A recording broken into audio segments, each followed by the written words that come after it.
اب ہمارا ایک اور ٹاپک ہے امدادی افعال کا۔ یہ فرسٹ ایئر میں بھی تھا، اور اس کا میں نے آپ کو ایک پیج دیا ہوا تھا، آپ کو یاد ہوگا، پھر میں نے یہ ساروں سے لکھوائے بھی تھے، اور 2 مرتبہ یا 3 مرتبہ میں نے کلاس میں اس کو سمجھایا ہوا ہے۔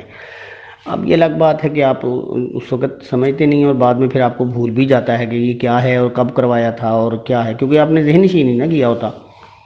تو آج جو ہے وہ میں اس کو، یہ سیکنڈ ایئر میں بھی شامل ہے، تو اس کو میں آپ کو لیکچر بھی دے دیتا ہوں اور اس کو سمجھا بھی دیتا ہوں، اور اس میں لکھنے کا کام بھی ہوگا۔ تو تصویریں جو لگی ہوئی ہیں پہلے وہ سامنے رکھیں اپنے سامنے۔ تو اس میں ہے کہ مصادر کا بطور امدادی فعال جملوں میں استعمال، یہ ٹاپک ہے اصل میں۔ تو سب سے پہلے جو ہے نا، انہوں نے ڈیفینیشن دی ہوئی ہے، یہ ایک سوال لکھا ہوا ہے کہ درج ذیل مصادر کو بطور امدادی فعل اپنے جملوں میں استعمال کریں۔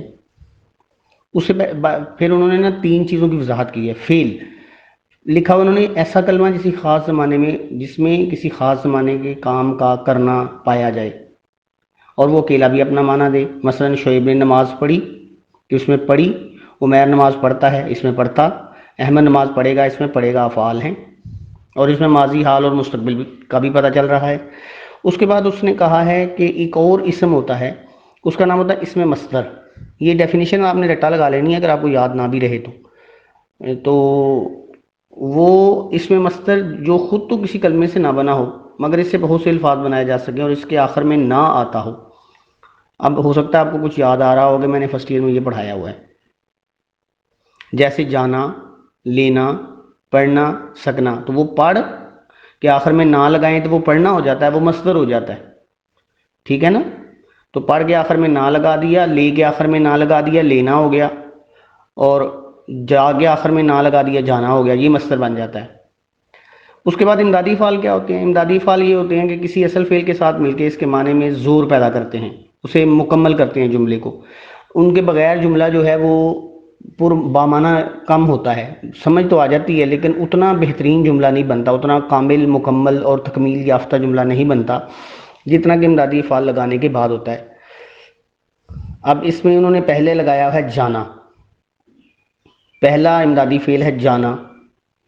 تو اس میں تم جماعت کے کمرے سے چلے جاؤ، اس میں اصل فعل ہے چلے، اور جاؤ اس کا امدادی فعل ہے۔ وہ کالج سے چلا گیا، چلا امدادی فعل ہے، اصل فعل ہے، اور امدادی فعل اس کا ہے گیا۔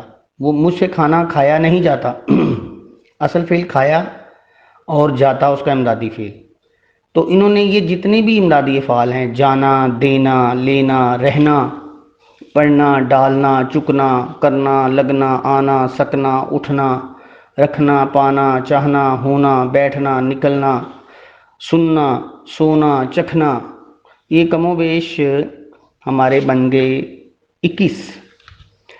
یہ انہوں نے اس کے جملے بھی لکھے ہوئے ہیں، آپ اس کا ایک ایک جملہ لکھ لیں اور وہی یاد کر لیں امتحان کے لیے۔ جب امتحان میں کوئی بھی آ جائے، مثلا امتحان میں سوال آئے گا کہ آنا، سکنا اور اٹھنا کو بطور امدادی فعال استعمال کریں، تو بچے عام طور پہ یہ کرتے ہیں، ایسا جملہ لکھ لیتے ہیں جس میں آنا، سکنا اور اٹھنا آ جائے۔ یہ غلط ہوتا ہے، ایسے نہیں ہوگا۔